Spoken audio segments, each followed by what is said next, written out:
2016, question 7. Paul has 8,000 that he wants to invest for a maximum of 3 years. His local bank is offering him two options, option 1 and option 2, as shown in the table below.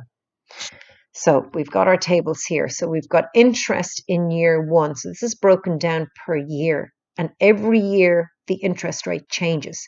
It means in this option 1, I cannot use my compound interest formula.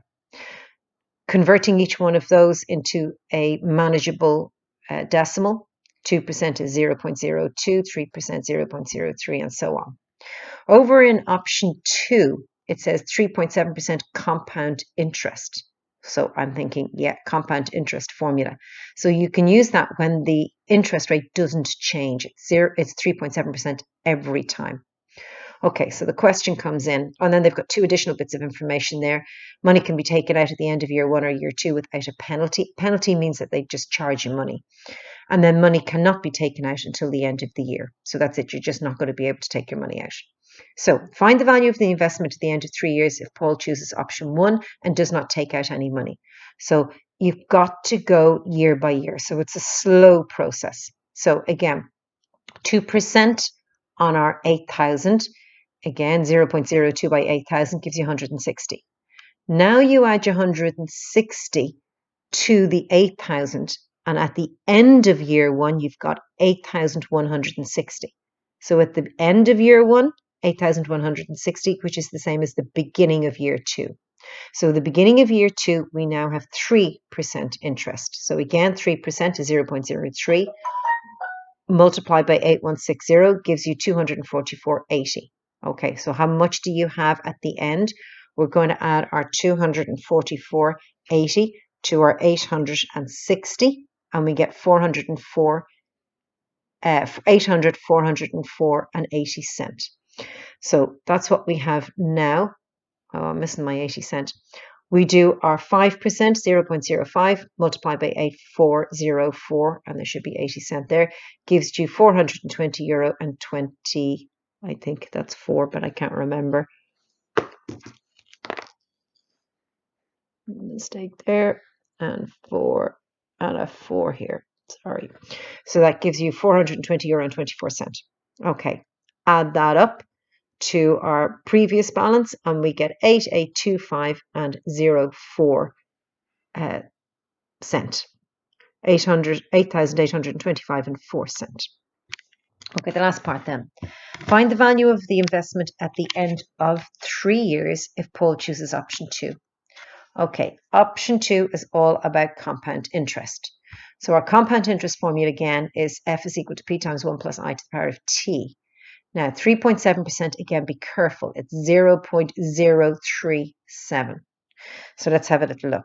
Find the value of the investment at the end of 3 years if Paul chooses option 2. So we use our compound interest formula, sub in 8,000 as our principal. That's what we start with. We're looking for our final amount. 0.037 is going to be our I. And it says 3 years, so to the power of 3, pop it all into the calculator, and you get 8,921.26122, and just round that to a proper number in cents, so that's €8,921 and 26 cents. Okay, again, one issue other than the rate of interest earned that Paul might take into account when deciding between option 1 and option 2.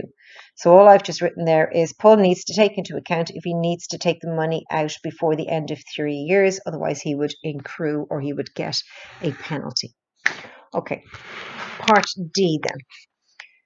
Paul would like to invest his investment of 8,000 to amount to 9,000 after 3 years. What annual rate of compound interest would be required for this to happen?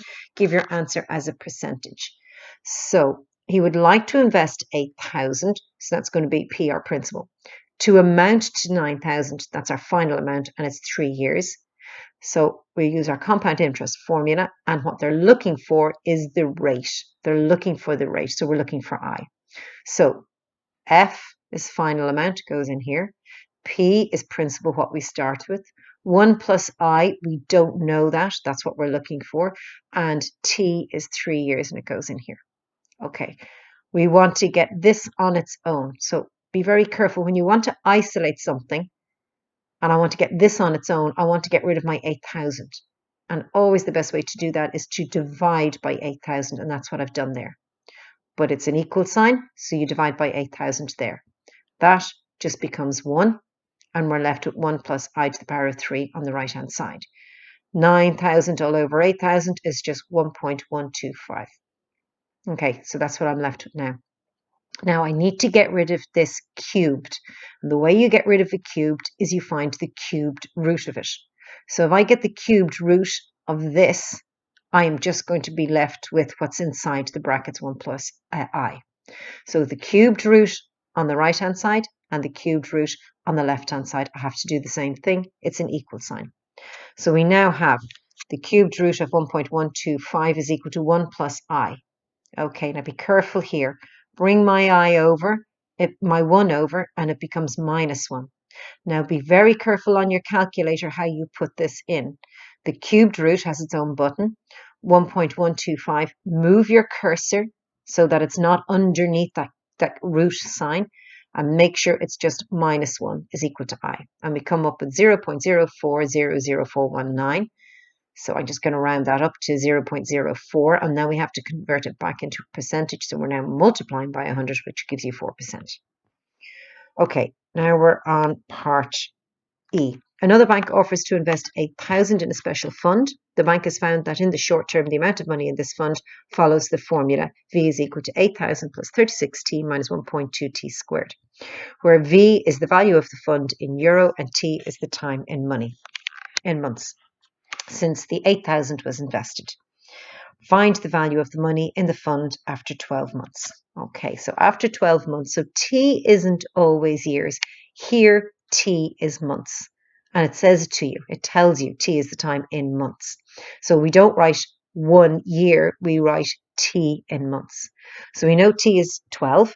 So you just sub in for 12 for here and here, sub it into your formula, sub in for T, sub in 12 and 12.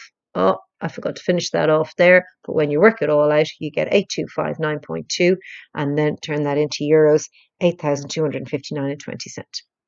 Okay, last little bit. Mary invests 8,000 for 1 year at %, per annum. So I must be looking for or. After 1 year, her investment is worth the same amount as the answer to part EI above.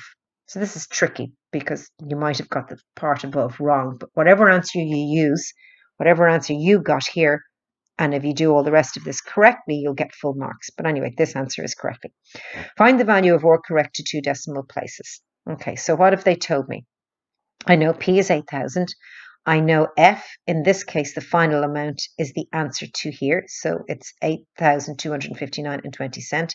And I'm looking for the or, because they've obviously left it like that. So my formula, again, becomes F is equal to P times 1 plus I to the power of T. T is 1 in years. So our final amount plus our principal, what we started with, is equal to this. Again, I want to get rid of my 8,000, so I divide by 8,000 on the right-hand side and on the left-hand side, and I get 1.0324 is equal to 1 plus I. Bring my 1 over, it becomes a minus 1. I get 0.0324 is equal to I, and then convert that into a rate, so multiply by 100, and we get 3.24.